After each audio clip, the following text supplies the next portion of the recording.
Jesus explains, After the Rapture, a total transformation, heaven and millennium. April 1st, 2015. Words from Jesus to Sister Clare, spoken by Jackie.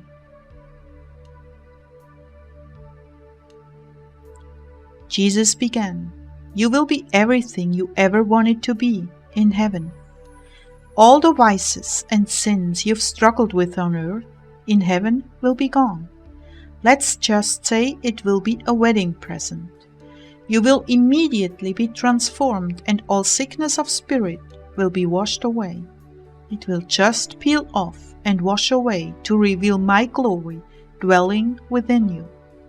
A total transformation.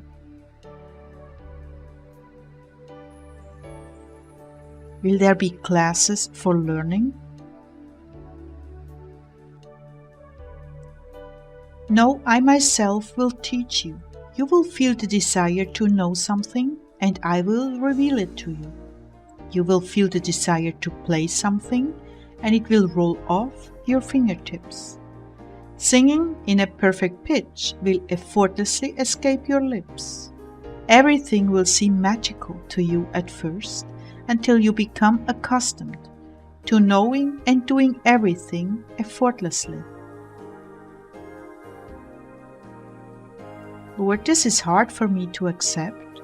Won't we all be working together as teams?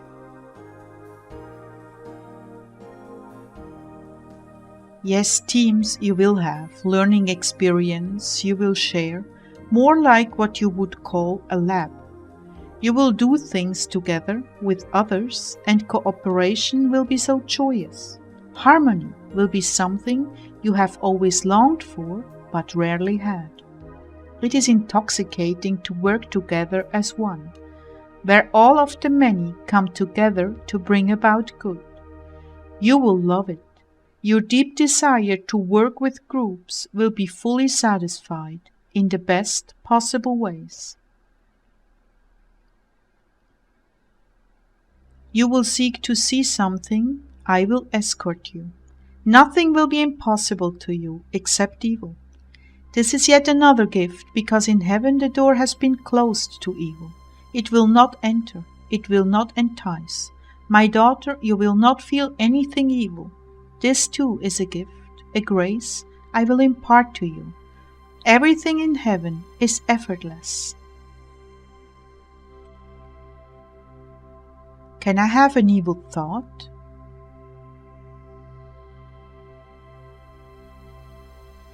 No, my love, you will never have an evil thought again, not only because the devils cannot buffet you there, but also because by divine grace all wickedness will be washed out of your system. You will be sparkling clean and glorified. You will be content beyond anything you could ever imagine. You will see into the future and know whatever is necessary to you. You will never guess at anything again. You will never fail to understand me again, or anyone else for that matter. You will have perfect vision into hearts, that you may help them escape death and decay.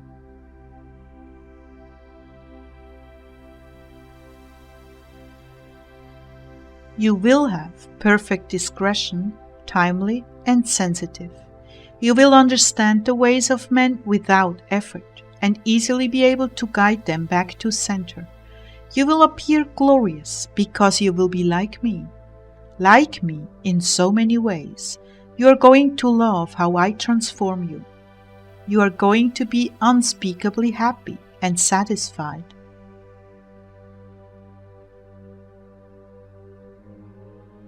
I wanted to share with you some of the joys of heaven, because you've had a couple of very rough days, and I can see it has weakened you and stolen your joy.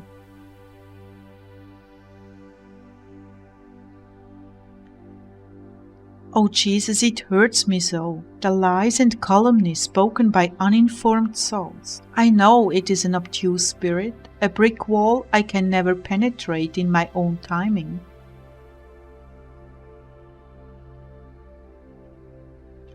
That's right. It is not yet time, but my promise to you, Clare, is that you will be working with me to open their eyes in cooperation with my Spirit. When we return, so many things will be changed. First of all, there will be signs and wonders in the sky that will cut many to the quick and instantly turn their hearts. Then you will be working with soft clay, and I will give you wisdom as you have never had.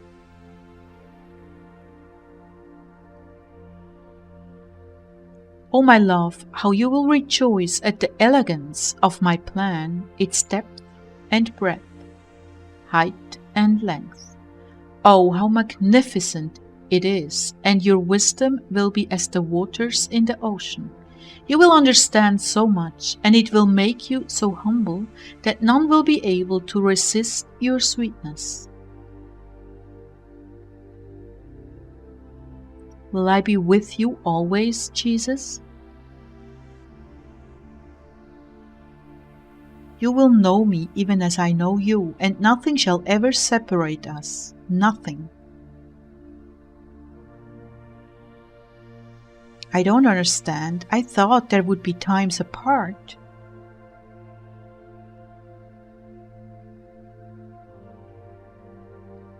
Not apart as you understand it in your world. We will be in complete union, and you will never miss me, because I will be dwelling inside you. Nothing will interrupt our sweet communion together, because in heaven there is no sin, no pride. This has its advantages and disadvantages because we will share sorrows together as well as joys.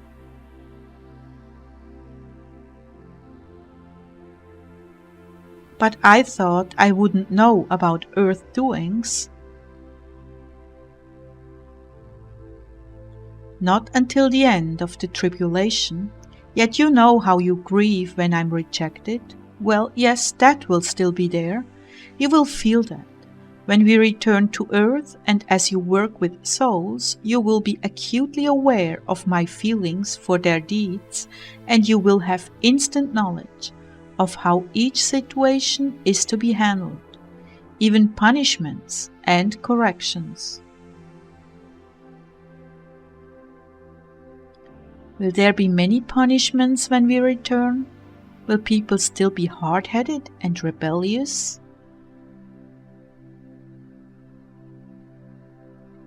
You will at first see vast improvements in the attitudes of men and women, but corruption goes deep, and some will manifest quickly. Others, it will emerge slowly, even over generations. You will be able to see clearly the consequences of sin carried down through families. You will work to change that, but some, Clare, will never change, and for this you must have fortitude and deep understanding to be able to weather disappointments.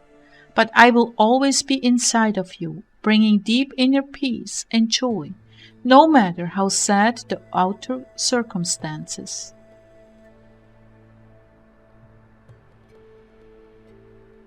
And death in the millennium?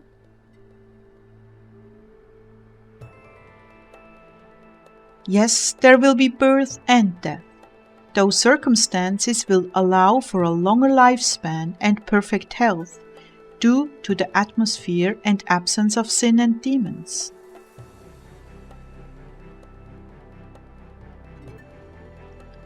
It is yet a pity that evil will manifest without provocation by the enemy. This is the weakness of Adam and Eve. It will be a shock to many that evil can still raise its ugly head without demonic assistance. You will have joy in everything you put your hand to. You will see conversions, healings, restorations, and complete transformation of hearts. This will bring you unspeakable joy, as it does for all the angels and saints in heaven.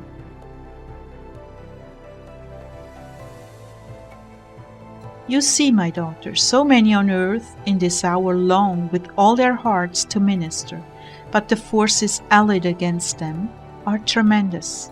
both of a personal nature and an impersonal nature. Few there are that break through this wall, for great perseverance is required, and great reliance on me. There are those who have been chosen and equipped for this. There are others who have not.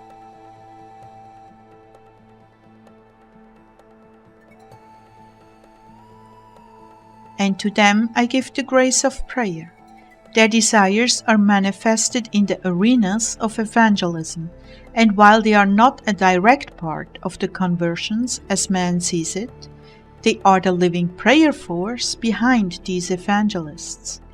And were you to see these evangelists without the great mass of prayer warriors offering prayers and supplications on their behalf, you would see them as just simple, pitifully weak men. The evangelists themselves must have very pure hearts, humility, and an anointing from above. Their integrity must be impeccable. That is why we work so hard on issues of this sort. They cannot carry out the work and sustain the heat of the battle or hold up under pressures without a profound commitment to integrity and doing things my way. Yet pull the curtain back and the man becomes very, very little in my plan. The intercessors behind the man are tremendous, making him look like a giant, when in reality it is the little ones behind him that are responsible for his perceived stature. In this way the desires of those who wanted to minister are satisfied. And yet there is a time and a season for all. They will get their turn to touch souls with my love. Everyone gets a turn to do what is on their heart to do, because their hearts are conformed to mine.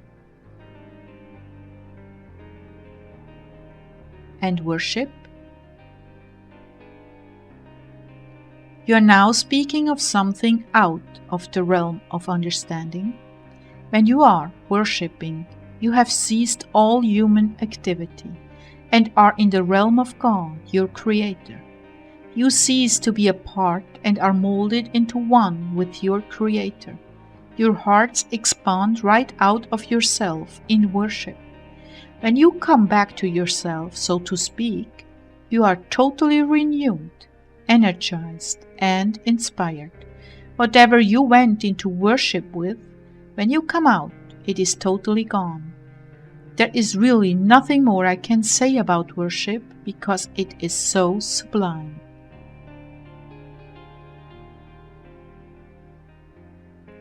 You will experience it, that's all I can promise, and you will never ever be the same again. You are going to go from glory to glory, just as it is written. Lord, is there anything else you want to talk about tonight? I'm asking you to keep watch with me. Limit your interactions to necessary communications and return to the place of deep intercommunion with me. Much is imparted to you through it.